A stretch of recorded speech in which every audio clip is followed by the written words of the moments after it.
What's up, y'all? It's me, Angel B, and welcome back to another episode of the Healthy and Healed Lifestyle Exchange. Although April is Sexual Assault Awareness Month, we believe in making others aware as often as it's happening. On this segment, we're going to be talking about child molestation and what it's like for one to experience, recover, and begin a healing journey of their own. Our hope is that whoever has experienced any sort of trauma at such a young age is able to begin a healing journey of their own. Journey with me as Tre and I shed light on his experience and how he began his recovery.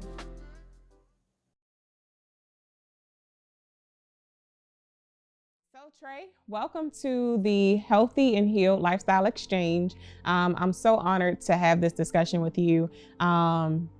This segment, we're going to be talking about child molestation, something that happens so often, yet no one ever really discussed it or talked about it, right? So share with us your story and where it all began.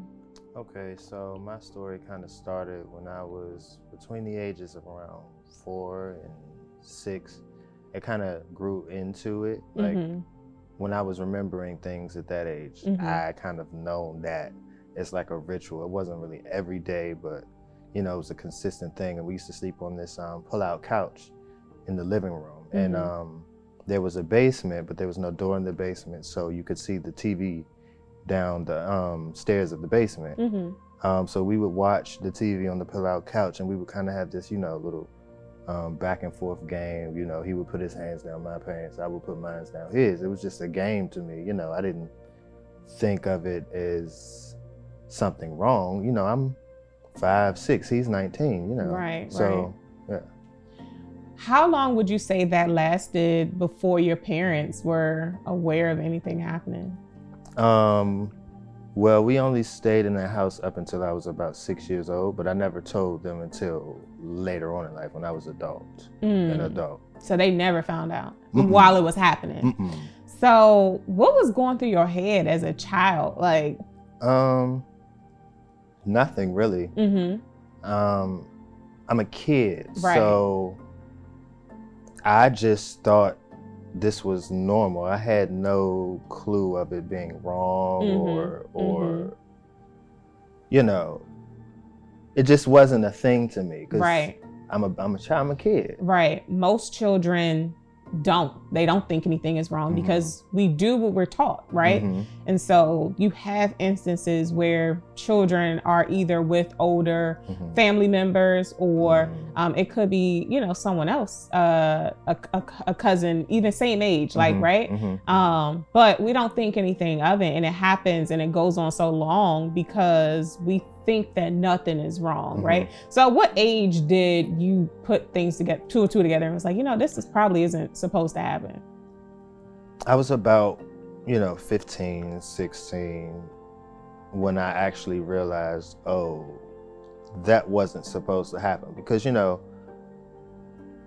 rape or molestation or sexual harassment has such a image or people have such a thing of what it's supposed to look like. Right. So in my mind, you know, I'm thinking, oh, well, what you see on TV, that's not happening to me, or that didn't happen to me, so so that's not it. But as I started to get older and started to learn, like, you know, it's not just what you see on TV. It could be as little as what happened to me, you know. So I guess once I grasped all of that, about 14 or 15 is when I really found out, and I kind of held it in for a while. So what was that experience like telling your parents? My mom was heated. She told my dad, but I tried to express to them that I didn't really want it to get all crazy, and I didn't want anybody, like, you know, I've forgiven myself and I've forgiven who it happened with. So, you know. So how would you say that shaped you into the man you are? Like, how did that shape your manhood?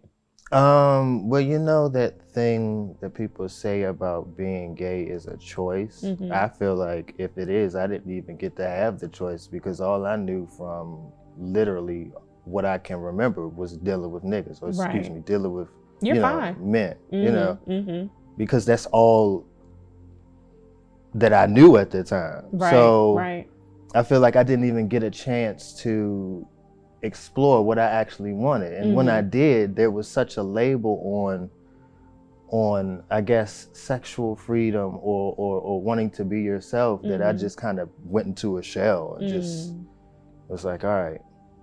So after experiencing that and holding on to it for years, before you told your parents, like, how was a healing journey after that? I didn't start healing until recently. You know, I just kind of got out of like an abusive situation a couple months ago. So getting out of that last, you know that it's always something that just turns a switch on and just makes you like kind of change your view. It made me go back to that place and kind of retrace being that 5-year-old boy, you know, not even knowing that there was something wrong going on. And I just had to address all of that and forgive myself for that and really start having conversations with myself and making sure that I'm open enough to be able to know, set boundaries with people and you know, just keep pushing forward. Don't let it deter you from God's plan for you. Absolutely. Well, I commend you for even wanting to start a healing journey. And like you said, yours happened a couple of months ago. And I think the biggest thing for me is letting people know that it's never too late to want healing, right? Absolutely. It's never too late to recover and overcome what you went through. And you went through that at such a young age and just now beginning to process it. So what advice would you give anyone who's in your situation that experienced sexual assault, rape, child molestation, or any type of trauma? What advice would you give them?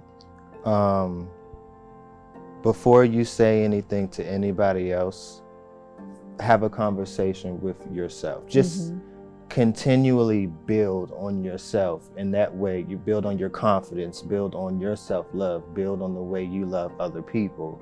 And then at that point, speak out about it. You know, let people know that these things do happen and that you're not alone. But, you know, don't be so hard on yourself because what happened to you was not your fault. Absolutely. So, yeah. And I think I would tell people just that, like, it's not your fault.